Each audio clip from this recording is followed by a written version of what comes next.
The first day of school at South Knoxville Elementary in 2020 looks different than any other in its 65-year history. The signs, the masks, and day one delayed a week to late August, helping 40 staffers plan and prepare for teaching in a pandemic. He's a little nervous. And he's excited, nervous, he's a whole lot of things right now. Like many classmates, 6-year-old Elijah faced back-to-school jitters, parting at the door with mom and dad to walk into first grade for the first time. This is the August 24th, 2020, first day back at SKE. Have a great day. A familiar face leads the welcome back. Dr. Tana Nicely is marking her 7th year as principal and 30th year in education, having taught every grade except for first.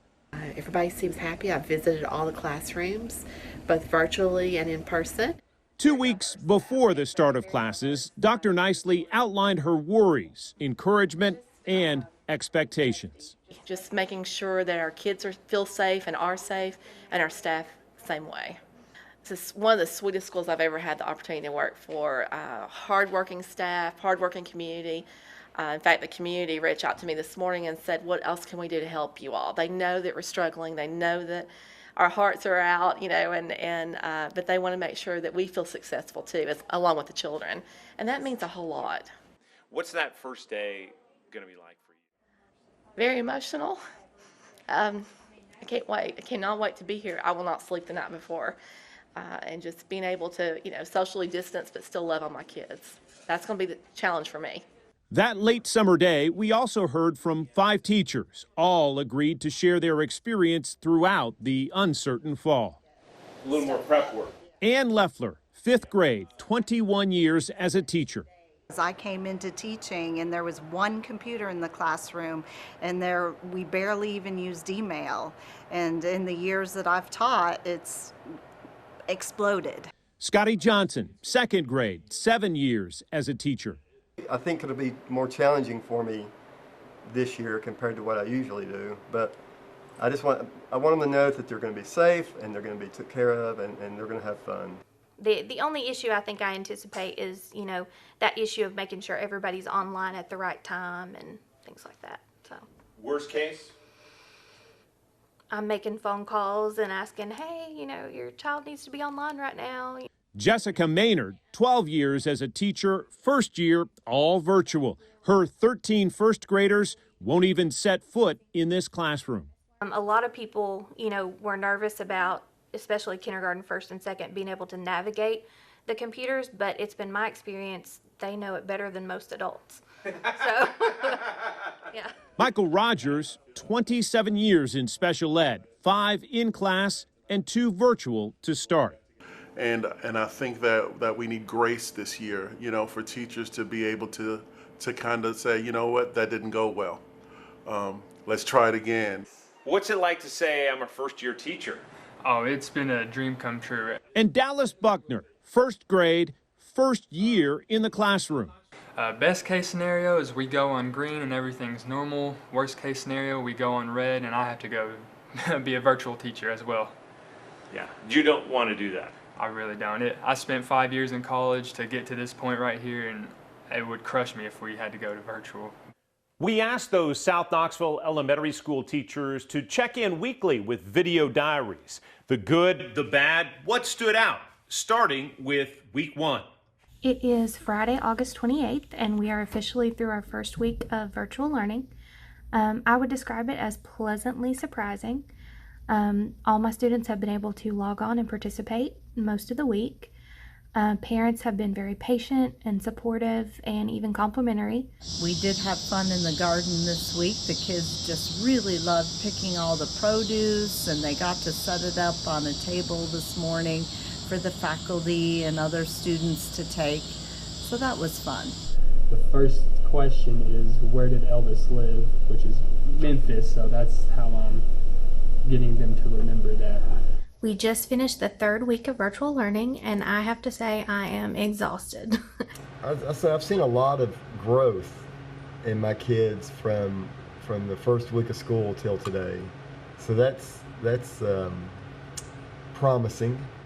I really think that they're in a routine now. Not so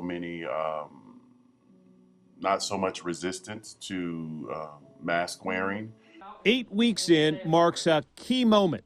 We're at fall break. Did you think you would make it here with kids still in school? Honestly, John, no. The virtual teachers will tell you nothing takes the place of a teacher in the classroom with their kids in front of them. I mean, there's just that personal connection and but the virtual teachers are handling it, and they're handling it with a lot of grace. Teachers worked overtime to make Halloween memorable. And we walked around the school and did trick-or-treating. We stopped at some different stations, and they had a lot of fun doing that. Today we actually estimated the circumference and estimated the amount of seeds, and everybody got to pull the top off, and we looked at Harry Potter's brains today. That was pretty fun for the kids to do that. It was extremely fun and good to see the kids enjoy themselves, because we don't know whether or not they're going to be able to get out tonight to go from house to house. And I may sound a little whiny today just because, it's just hard. It's hard not having that physical touch. It's hard keeping 6 feet away. It's hard wearing this all the time. But we're going to do it for the kids in this community because I love them. So trick or treat. At the start of November, a COVID-19 scare forced the entire elementary school online for 2 weeks. But I do believe that a lot of teachers were anxious about it. There were a few glitches in the network. Students, though, were really good about getting on and getting off and getting back on to fix those. Hopefully the rest of the 2 weeks can go as smoothly as it did today. We did have to establish some new norms, and to make sure there were no distractions. There were a few times I had to say, you need to turn the TV off in the room. Yeah, for the 2 weeks that we were virtual, we were working on timelines, and this was their at-home project.